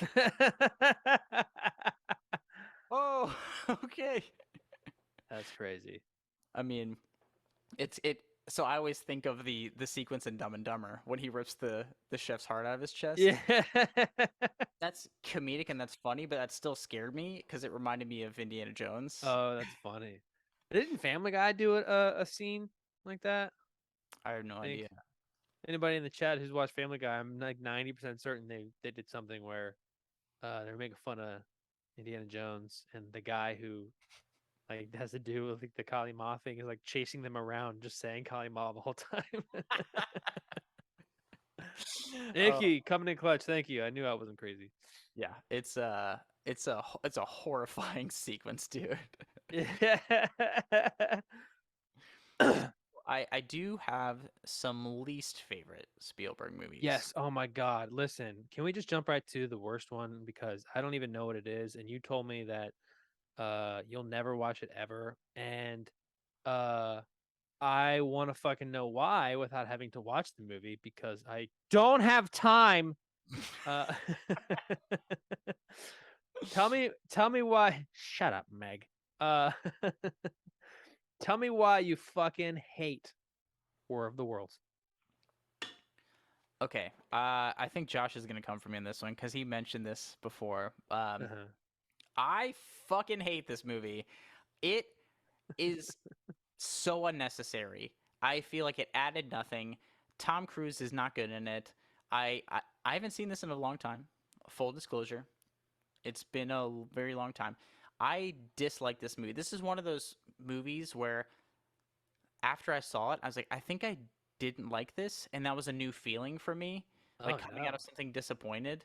And I forget what year this movie came out. Also, you have to tell me what it's about a little bit. It's about War of the Worlds, Dave. It's about wars that happen of the war worlds. So Cool, cool, cool. it's an adaptation, right? So it's the H.G. Wells War of the Worlds story Uh-huh. from 1911 or something. It's been adapted. It was the Orson Welles radio play that was famous. There is a movie. There's been a bunch of movies, movie versions of it over the years. But here's the IMDb synopsis. Sure. An alien invasion threatens the future of humanity, Dave. The catastrophic nightmare is depicted through the eyes of one American family fighting for survival. That's it. Cool. It's a family. They try to survive an alien invasion. Great. It's Tom Cruise. Tim Robbins is in it. He's great. Interesting. Um, Dakota Fanning's in it. That's right. Oh Sorry, wow. I'm like reading this now. Um, Justin Chatwin. It just didn't do anything. It just happened and then it ended and I didn't care. I didn't give a shit. I felt like I wasted my time. It it felt so by the numbers. It felt like it felt like somebody tried to do a Steven Spielberg movie, but just fucked it up. Okay, I fair don't know. enough. It it's frustrating. It's so frustrating because it you can adapt an old story that's been adapted 100 times. So yeah, sure, adapt it, but do something new with it. Take a new spin. And it took zero new spins. They just put fucking Tom Cruise in it and said that's probably fine. That's pretty cool. Give him Cool, cool, some cool cool. shades, and whatever. He'll make us $1 trillion or something. It just didn't really add anything for me, and it frustrated me because you can see when you're watching this movie how great Uh-huh. it could have been, and that's the most frustrating thing about movies to me is when they have like a great idea or a baseline concept that you can kind of Right. do anything with, and he Uh-huh. does nothing with it. Even the alien design to me felt half-assed. Cool. Um, so I don't know. Yes, we're getting to that first prize mod. So War of the Worlds was my number one least favorite, Uh-huh. but goddamn Indiana Jones and the Kingdom of the Crystal Skull, I didn't rank them with my other ones Uh-huh. because this is such a piece of crap. Oh, good. Before we talk about it, I just remembered that fucking famous Indiana Jones scene with the dude with the sword Mhm. and Harrison Ford just like, nope, bang. And and uh I'm sure everybody knows the fun fact about this, but he was supposed to have a sword duel with him. But Harrison Ford was sick on the day of that filming that Heard this, scene. yeah. So they're like, so I think it might even have been Harrison Ford was like, "Can I just shoot him?" And they were like, "Yeah, actually." Oh, hilarious. Yeah, and I think the guy who was supposed to find him has been like rehearsing for weeks and all this stuff. Yeah. Poor guy. Can you imagine being that guy and just being like, "Okay, I'm really nervous. I have a sword fight with Harrison Ford. It's gonna be a big part of the movie." And then like, "All right, change of plans. We're gonna shoot you instead. Okay, we're gonna shoot you." Cool. Okay. What a disappointment. Right. What a disappointment. Um, yeah, so Indiana Jones and the Kingdom of the Crystal Skull. I saw it once and it felt like I felt like I actually was sick a little bit. Like I was like coming like out of a horrible sickness because it's bad. It's Oh bad, no. bad, bad, bad, bad. Shia LaBeouf's in it. Oh no. there's a Oh wait, no, crazy. I do remember this. You remember this? And I didn't it's see supposed to it, be but I like remember this. handing the cap over to Shia LaBeouf, who's the new Indiana Jones, and it didn't work. Indiana Jones survives a nuclear blast, Dave. By guess how? By guess how?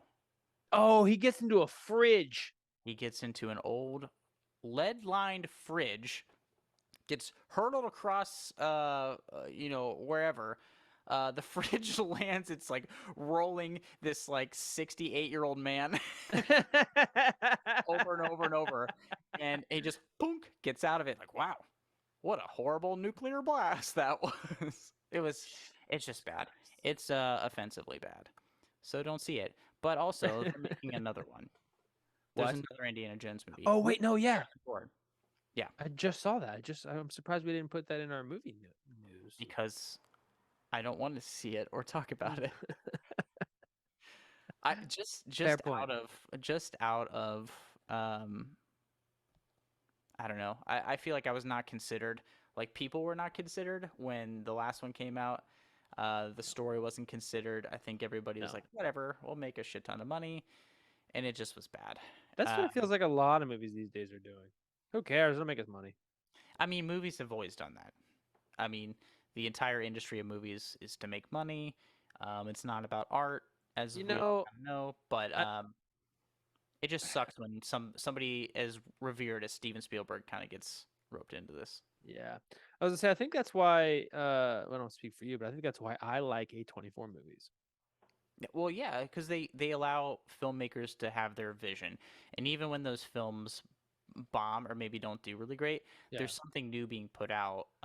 There's a new discussion, maybe a new way of approaching the craft of filmmaking, And I try to go see as much new original stuff as I can, even if I hate it or maybe I'm not interested in the concept. I want Right. to hear what new directors and new artists have to say.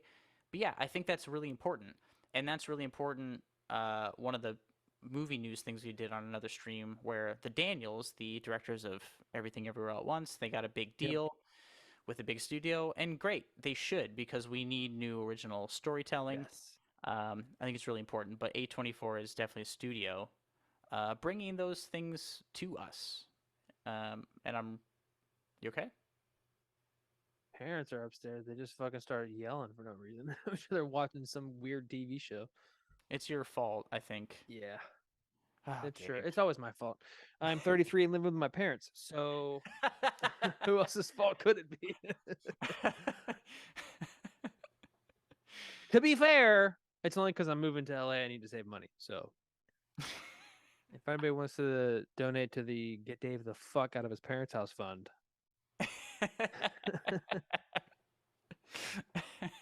We'll get there. I believe in you, Dave. Um, but yeah, also, no, I think A24 is important. yeah, absolutely. Side note, Jordan just bringing back his joke from like an hour ago.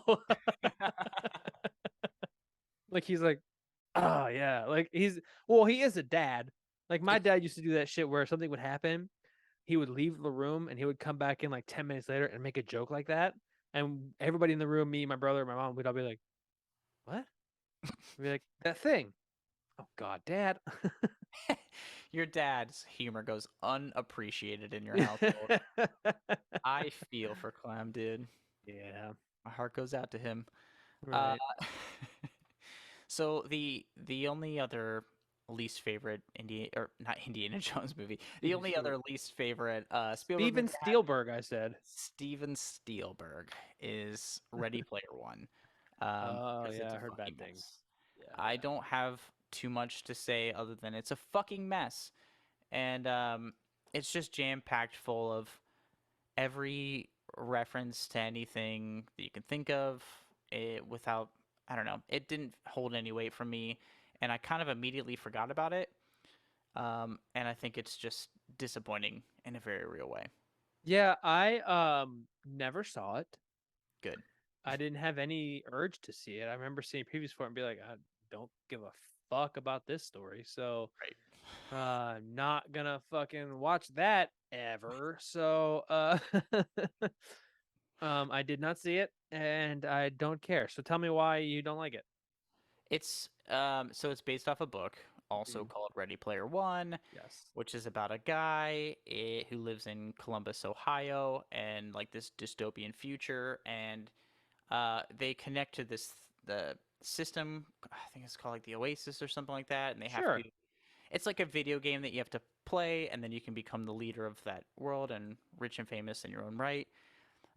Essentially, what these people have to do to compete in these games to win these prizes is like it's all like 80s pop culture references that everybody has to memorize. So they have to like remember things from The Shining and remember things from like the movie War Games with Matthew Broderick. Oh. And I get it, like it's hey, remember this, and like something to kind of hang your plot on. But it just relies so much. The movie relies so much on that imagery and like the hey, remember this? Hey, remember this? Yeah. And it Yeah. just feels it just gets so fucking bogged down in itself that it's frustrating and it looks bad.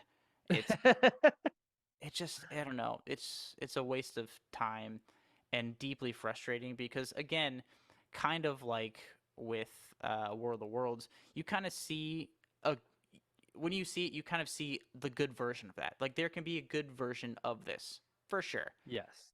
but we didn't get that Right. at all. We didn't get the good version of this at all. So you know that's it. That's all I got to say Well, about that. I guess Spielberg can't win every time, you know?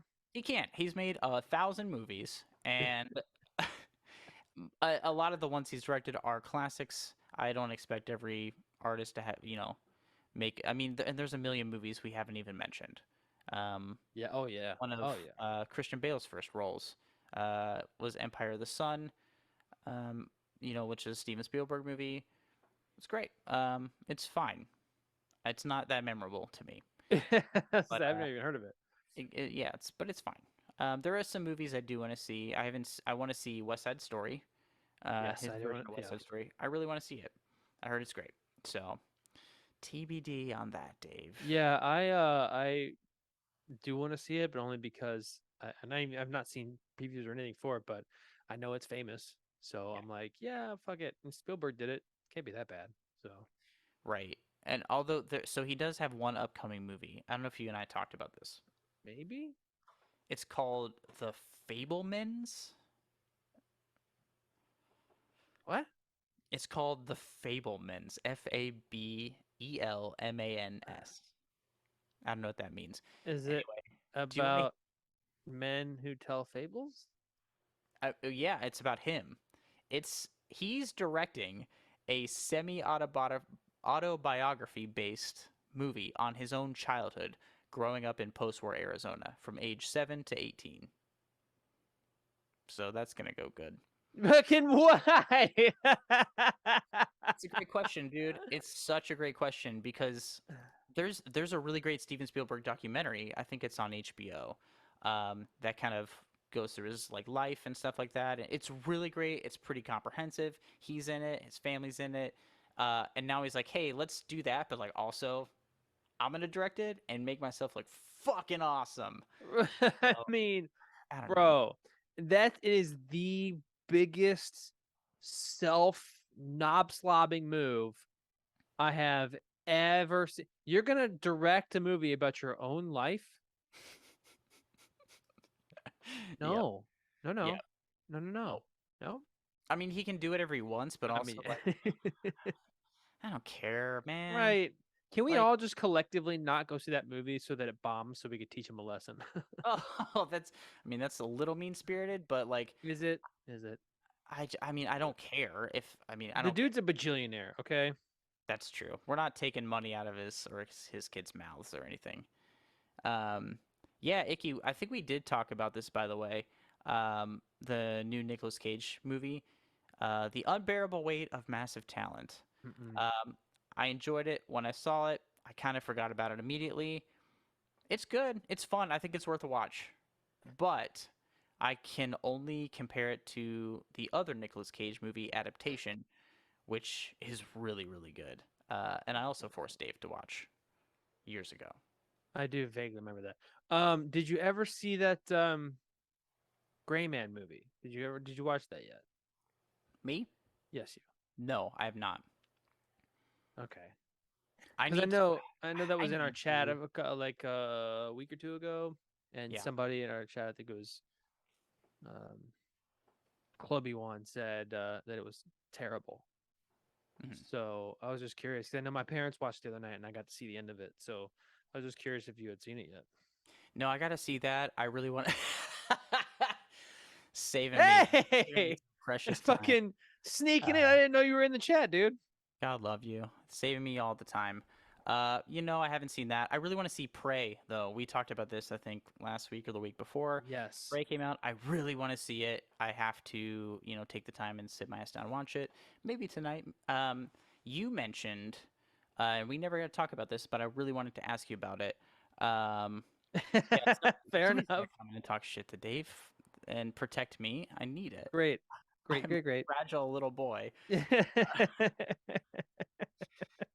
But Well, the thanks for the movie, heckle. What? much appreciated. The movie Spiderhead.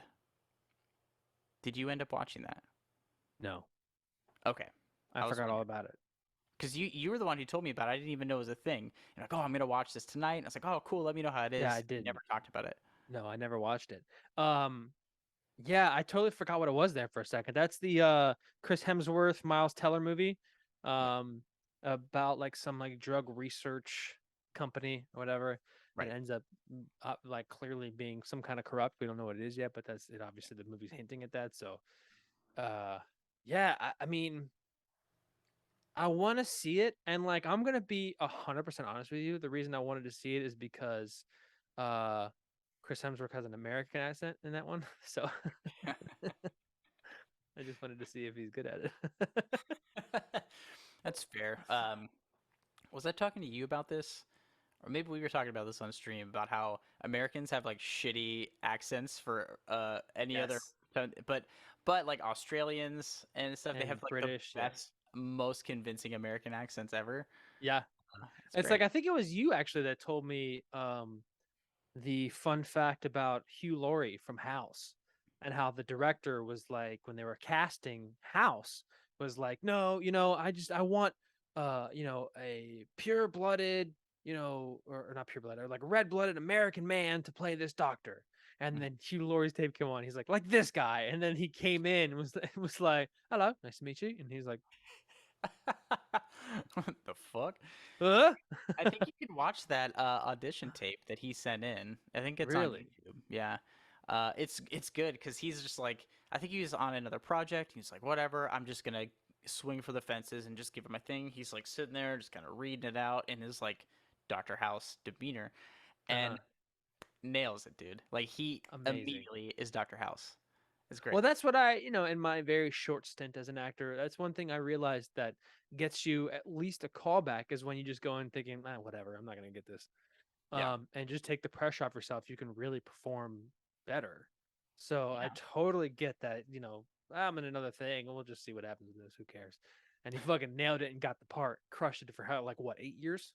Dude, yeah, the show went on forever, and the show itself also kind of like, it was like a crazy case of the week kind of show, and then it was like, nope, we got to change it up, and it went like super psychological.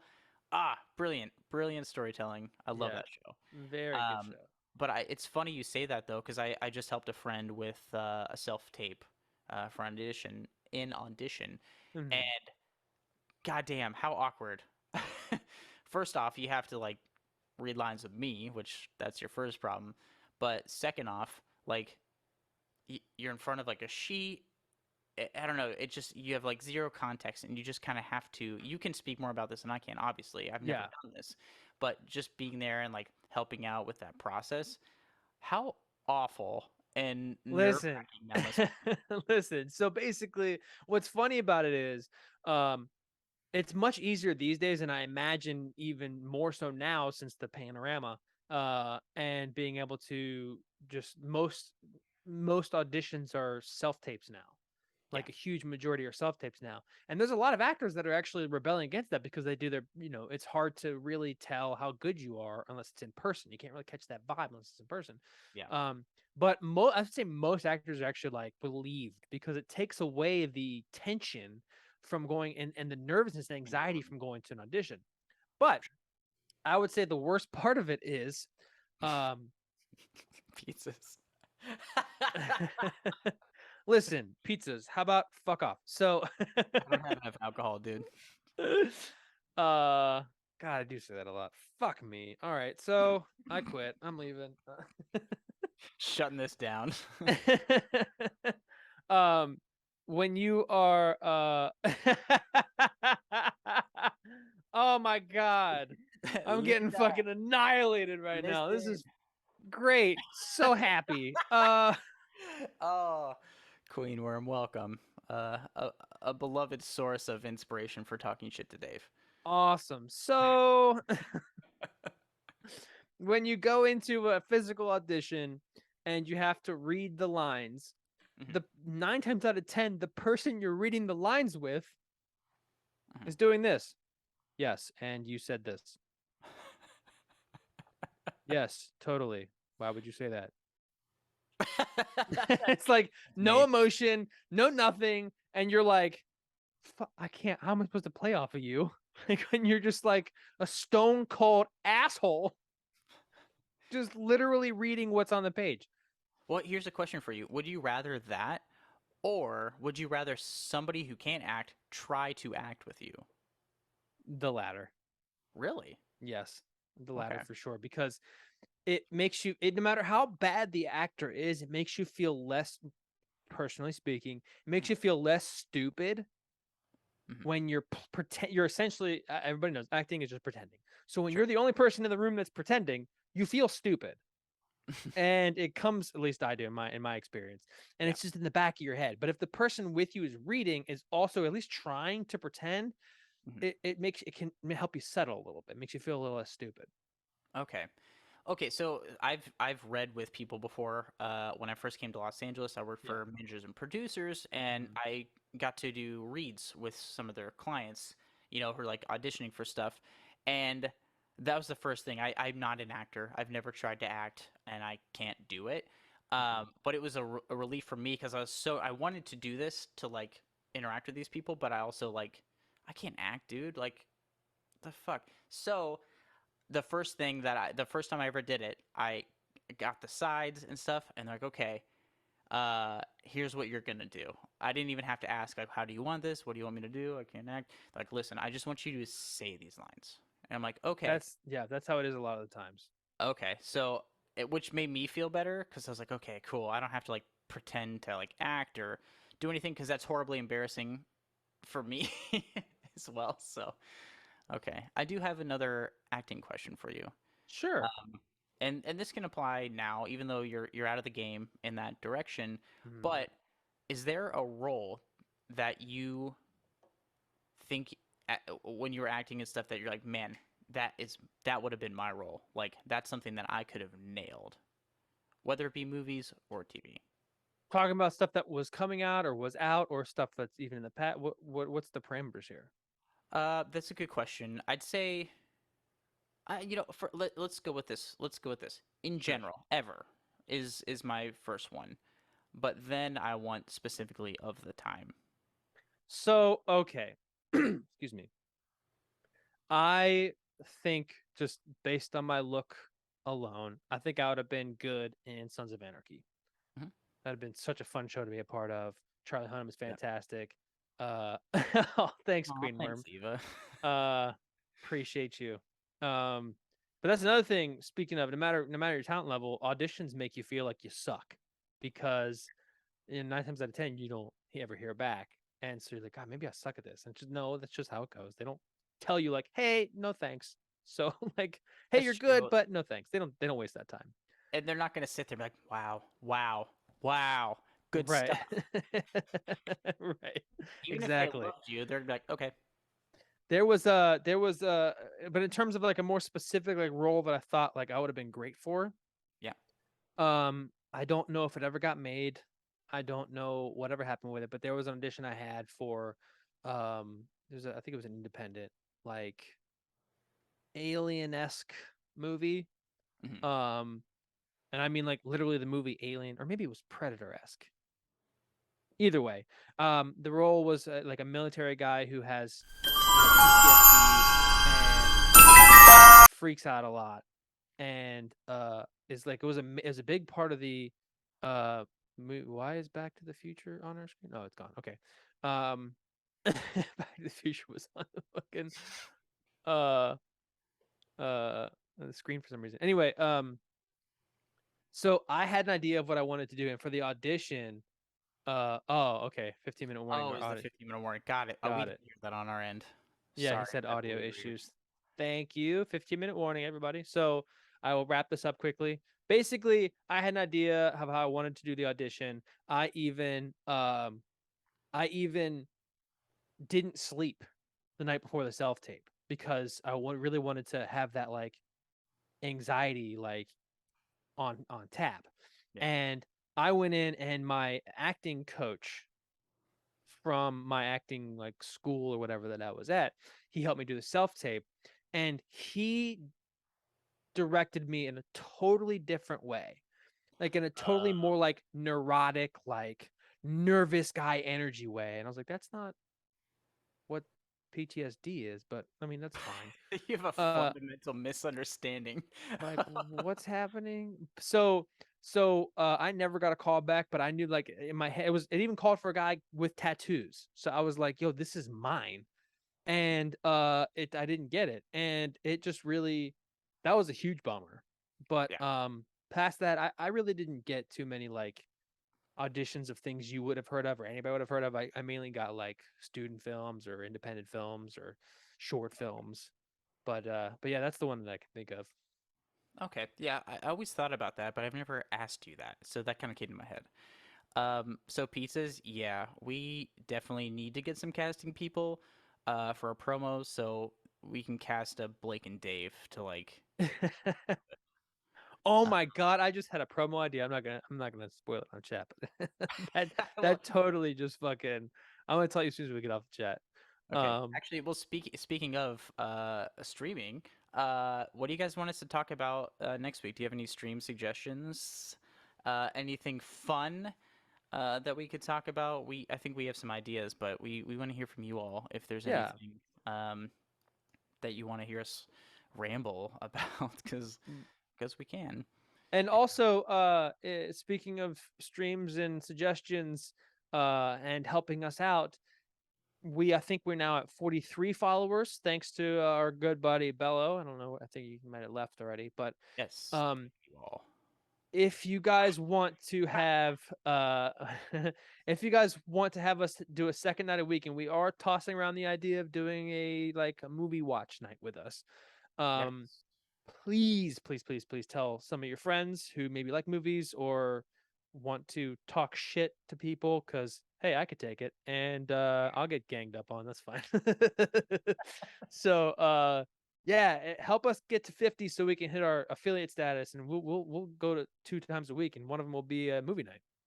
Yeah, we have ideas for like a doing like a trivia night or like a Jeopardy like movie trivia night with you Yeah. guys, so you guys could like play along. I think that'd be really fun. Uh, All let's right, see Ick. on How track. about how about fucking don't out me here, On Jesus. track with this. But I found, so I do have a list. I was looking this up after, I think we talked about this on the stream last week about Yes. watching some movies, and I'm like, what can we watch? The stuff with Amazon Prime where you could watch on Twitch, it's a nightmare. It's a nightmare to navigate, and I don't fucking want to. I want everybody to be able to watch this stuff and goof off. So I did find a list of public domain films that we can just watch on stream and goof off with and joke around, and so we can do stuff like Night of the Living Dead, the original Yes. Romero Night of the Living Dead version. Yes. They fucked up and they didn't actually put the copyright on the film print, which the rules back then, I think Uh-huh. before 1974 or 78 or something, if you didn't have it on the print, the copyright, your film's in public domain.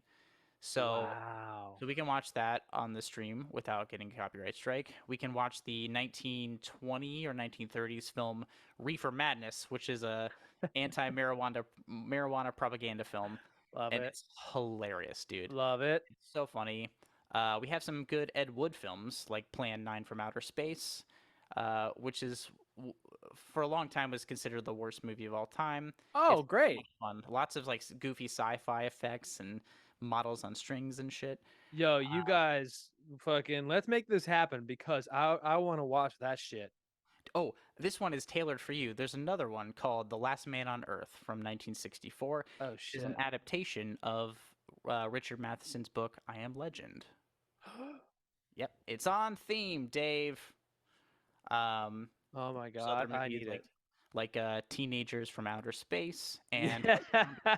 well, Oh god. Listen, it does sound fantastic, and I need this to happen. So, I tell all mean, your friends. tell all your friends. Help us get to affiliate, and we will definitely try this stuff out, and like Blake said, maybe even do a trivia night also. Um, Yeah, we just like hanging out with you guys, and if Absolutely, we it's can so watch much some of these fun. goofy ass old movies. Listen, uh, you guys would love to watch uh Blake and I watch these movies, or watch these with us, I should say. Um, because we get so animated over some of this shit. Like, especially bad movies that are still somehow good. Oh my god, it's so fun. I think one of my favorite things is to watch. Here you go, pizza. Here's a new kink. One of my favorite things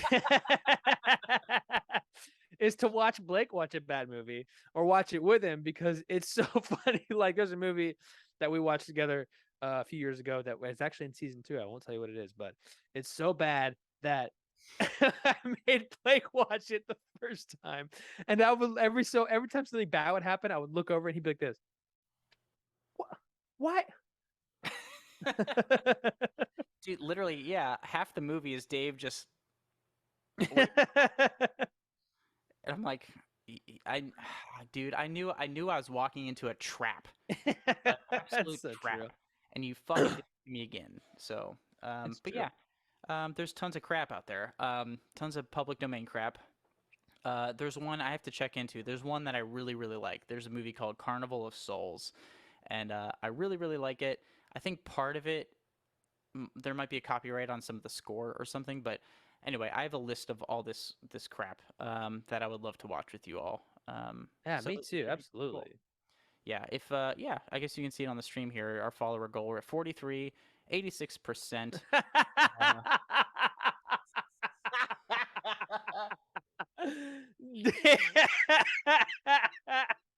Wow, that took a fucking turn. where's the Uh, lie? Where's the lie, bro? you're not wrong. You're not wrong, Queen. That's hilarious. That's hilarious. She has our number, dude. So she knows what it's like. We're two nightmare people, Dave, stuck in the same Yeah. stream. Yeah, I mean, shit. Yeah, we definitely want to do this more. Mhm. So if you guys, like I said, I mean, I'm beating a dead horse at this point, but help us get to 50, and we'll do some really cool shit with you guys. Yeah. Um, and also, don't forget to follow us on our other social media platforms. We post every single day. Yep. Usually it's clips from our streams, but every Wednesday we do put out oops. We do put out promo videos that are super fun to make and also fun to watch, not to toot our own horn, but they do make me laugh every time. They're fun to make, but goddamn, I love watching them. I don't know if you guys have seen them, but we're awesome. Really cool, Yeah. super likable. Mhm. Nobody has any problems with us. We are the most humblest, I would So say. humble. The most humblest. So, Yep. uh, you Keep go an eye ahead. out to Monday. We have a bonus episode, our failed episode. We tried doing teen comedies Mhm. and we fucked it all up. So we're cutting it anyway, and we're embarrassing ourselves to you guys. And we also guest hosted. If you guys weren't here for the beginning of the stream, we were guests on a podcast called Syndicate. That Yes. is Cine Syndicate. With their host Armand. It's great. We talked about RoboCop. It was a fucking blast. And I Last. think that comes out on early September. First, I don't So remember the exact date. He told us, but yeah, we'll I post links to it don't in the remember. Discord, and when it comes out, we'll talk about it on stream as well. It's so much fun. We kind of overtook his podcast.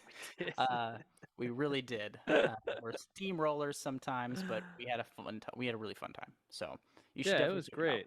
It was absolutely fantastic. And um we're coming back for season 2 of the actual podcast itself, September 19th, so a week or two after our collab episode comes out on Syndicate's feed. Yep. Um and God, our slate for season 2 is so good. We have lots of great films. We're heading down the road in October. We have lots of horror themed films. A lot of some of my Yes. favorite movies too that I have to battle against each other. It's I'm so very fun. torn. Dave is tearing me apart, Lisa, and it's Love that. it's Uh it's a fun time. So It's a great time. And listen, I think that we've really hit our comedic stride in season 2 as well. So I think you guys will really enjoy what we're putting down. So please check that out when it comes out. Also, I'm gonna do the fucking YouTube thing. Hit that, smash that like button and that notification bell. pizzas, don't you worry, baby. We want to do the Akira Ghost in the Shell episode post season 2 as a bridge into season 3. So Yes. that's going to be a bonus episode after season 2. So depending on how that nets out sometime in December, Mhm. it's coming for you, because you're a chat MVP and a human MVP. Also, our season break between season 2 and 3 is actually a little bit longer than this current break was. So it's going to be all of December, all of January, and all of February, I believe, or halfway through February. So also let us know if you guys want us to do a fucking Christmas episode. Oh, yes. Yeah, we could do a Christmas bonus episode. Yeah, so we're going to have some more time between seasons 2 and 3, but that also gives us more time to do like really goofy ass one-off episodes. Oh, absolutely. Shit we normally couldn't do. The anime episode. Um, that's going to be fun because I don't know anything about anime. I don't think Dave does either. So we get to embarrass ourselves again, as we do Yeah, every week. gonna So, be so fun. and our mod knows us very well. Roast each other's chestnuts. It's terrible. Minus the chest. So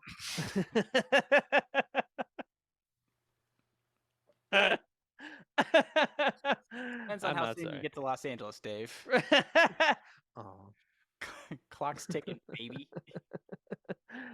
But other than that, you got anything for our lovely friends in the chat here? Nope. Thank you. As always, we love seeing you all Yes, every week, and we appreciate you guys showing up every week. It means we a do lot to appreciate it us. very much. Yeah. And yeah, we love y'all. And we'll see you next week. Shoot us some stream suggestions. We have Michael Mann suggestion Josh has been itching for. I do want to talk about Heat at some point because it's really great. So Okay. hop on the Discord, shoot us your suggestions. But yeah, short of that, thanks again, everybody. We will catch you next week. Yeah, it was fun. We love you. Thank you. And bye.